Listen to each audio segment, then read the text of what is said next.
Jesus diante de Pilatos. Assim que amanheceu, os chefes dos sacerdotes se reuniram com os líderes dos judeus e com os mestres da lei e com todo o conselho superior e fizeram os seus planos. Eles amarraram Jesus e o levaram e entregaram a Pilatos.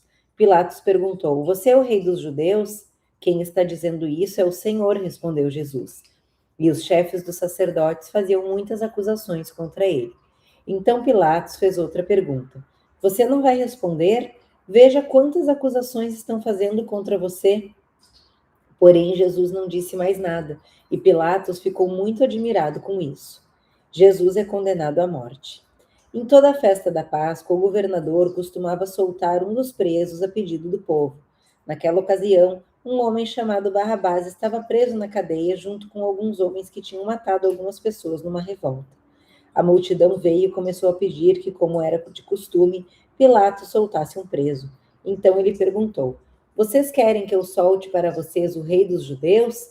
Ele sabia muito bem que os chefes dos sacerdotes tinham inveja de Jesus e que era por isso que o haviam entregado a ele.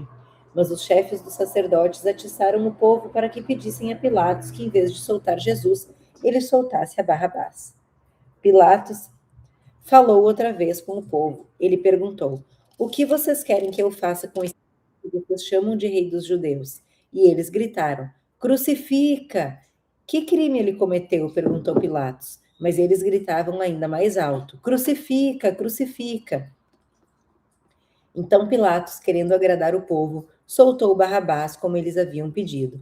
Depois mandou chicotear Jesus e o entregou para ser crucificado. Os soldados zombam de Jesus.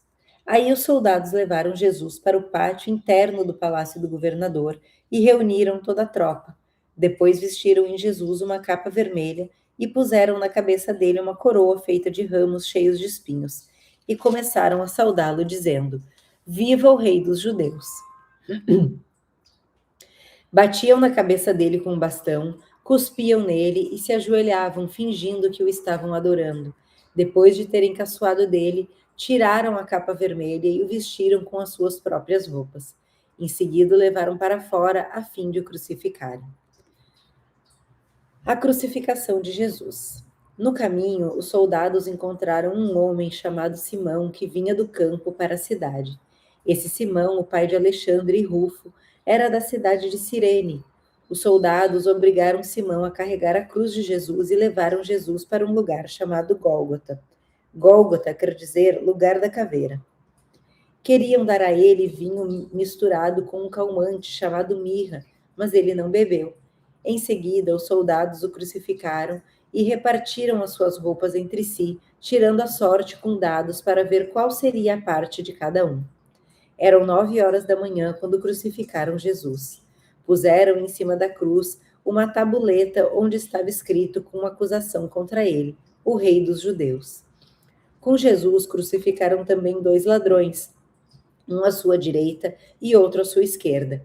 Assim se cumpriu o que as escrituras sagradas dizem. Ele foi tratado como se fosse um criminoso.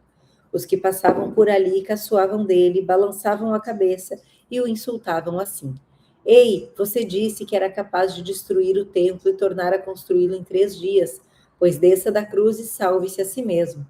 Os chefes dos sacerdotes e os mestres da lei também caçoavam dele, dizendo: Ele salvou os outros, mas não pode salvar a si mesmo.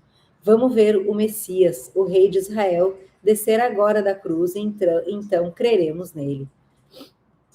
E os ladrões que foram crucificados com Jesus também o insultavam. A morte de Jesus. Ao meio-dia começou a escurecer e toda a terra ficou 3 horas na escuridão. Às 3 horas da tarde, Jesus gritou bem alto: Eloi, Eloi, lema sabachthani. Essas palavras querem dizer: meu Deus, por que me abandonaste? Algumas pessoas que estavam ali ouviram isso e disseram: escutem, ele está chamando Elias. Alguém correu e molhou uma esponja em vinho comum, pôs na ponta de um bastão e deu para Jesus beber e disse: Esperem, vamos ver se Elias vem tirá-lo da cruz. Aí Jesus deu um grito forte e morreu.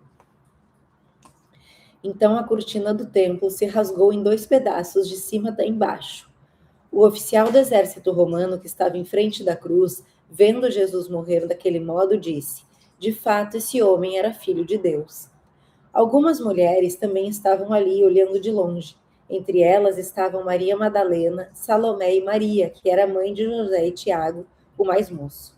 Essas mulheres tinham acompanhado e ajudado Jesus quando ele estava na Galiléia. Além dessas, estavam ali muitas outras mulheres que tinham ido com ele para Jerusalém. O sepultamento de Jesus. Já era quase noite quando chegou José, que era da cidade de Arimateia. Ele era um homem importante, fazia parte do conselho superior. José também esperava a vinda do reino de Deus. Era o dia da preparação, isso é, a véspera de sábado. Por isso, José, tomando coragem, foi falar com Pilatos e pediu o corpo de Jesus.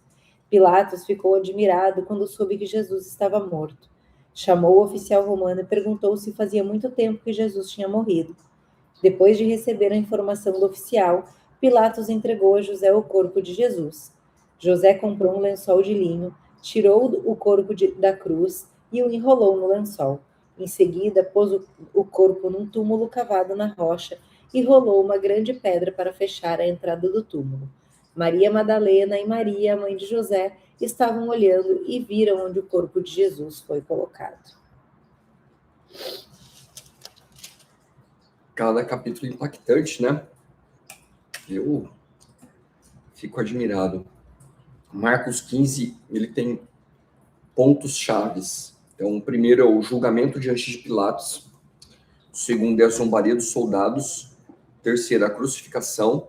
O quarto, as últimas horas. O quinto é o véu se rasga. E o sexto é o reconhecimento de que ele era Cristo pelo soldado. Então, assim, por muito tempo as pessoas elas usavam o Pilatos do ponto de vista histórico para dizer que Jesus não existia, porque esse nome nunca apareceu na história. Só que Deus ele é tão grandioso que ele se prova de várias maneiras. E recentemente, ano passado, encontraram o anel de Pilatos, porque a assinatura das pessoas era com cera e era colocada com o anel que era fixado, era a assinatura da pessoa. E encontraram um anel de Pilatos. Por que as roupas de Jesus foram tiradas sortes? Alguns estudiosos dizem que Jesus se vestia de linho fino, era caro o linho fino. Então, os soldados tiraram a sorte para ver quem ia ficar com esse tecido para ele. E isso cumpre as profecias, porque Jesus precisava disso para ser Jesus. Ao contrário, o povo precisava disso para que Jesus fosse Jesus, para que ele fosse o profeta, que era o que vinha. O que significa rasgou o véu do templo? Antigamente, o povo não conseguia ter um acesso direto a Deus. O pessoal ele precisava dos sacerdotes. Então, o que eles faziam? Eles pegavam a sua oferta, ia para os sacerdotes, oferecia a oferta para o sacerdote para que ela fosse sacrificada, para que o seu perdão subisse aos céus. E um profeta vinha, ele recebia a palavra de Deus e falava para o povo. Então, assim, para o povo pedir perdão se comunicando com Deus é através do sacerdote. E para o povo receber a palavra de Deus é através dos profetas.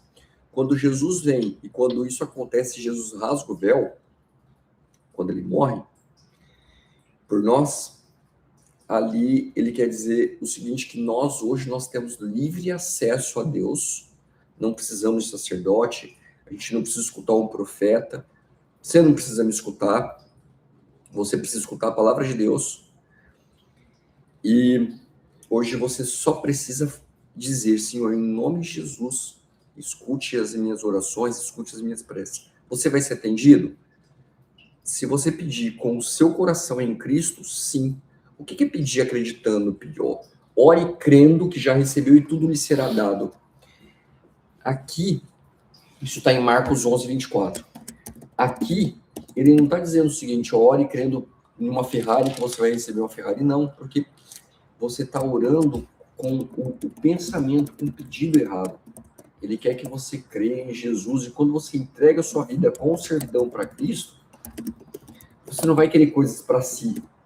É claro que você vai querer coisas para si, mas assim, o teu maior objetivo não é esse. O teu maior objetivo é a entrega para Cristo. Então, ore crendo. Entregar tua vida para Cristo, sirva o próximo. É isso que Cristo quer. Sirva o próximo e tudo vai ser dado para você. Tem uma coisa que eu acho muito legal, que são os ditos populares, né? Os ditos populares dizem o seguinte: a voz do povo é a voz de Deus. Não é. Não vou agradar a todo mundo, mas não é.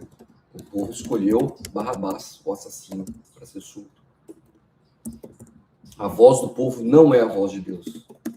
Você não é perfeito do jeito que você é. Você é imperfeito. Você não é a última bolachinha do pacote porque você é cristão, vai na igreja todo domingo. Verdade. Você não é merecedor de Cristo. Você não é merecedor do céu. Eu não sou.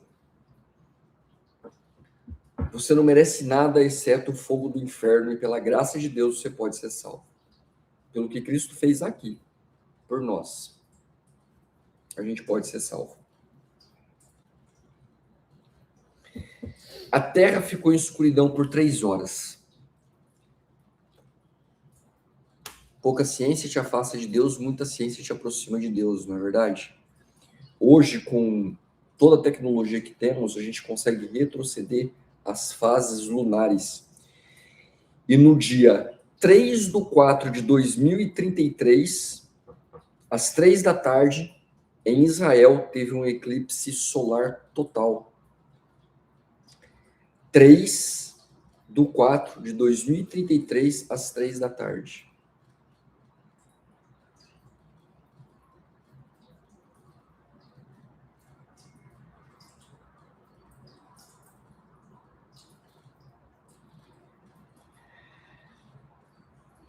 Três é um número da Trindade, 4 é um número da 7 é um número de perfeição, 4 é um número importante na Bíblia.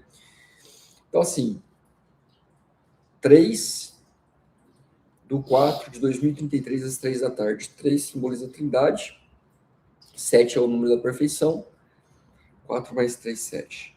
Que legal, olha aqui, né? Não, isso não diz em Marcos, mas em vários outros livros diz o seguinte: se você fosse preso na cruz e fosse crucificado, você ia ficar horas e horas e horas para esperar para morrer na cruz. E os soldados, eles não queriam isso.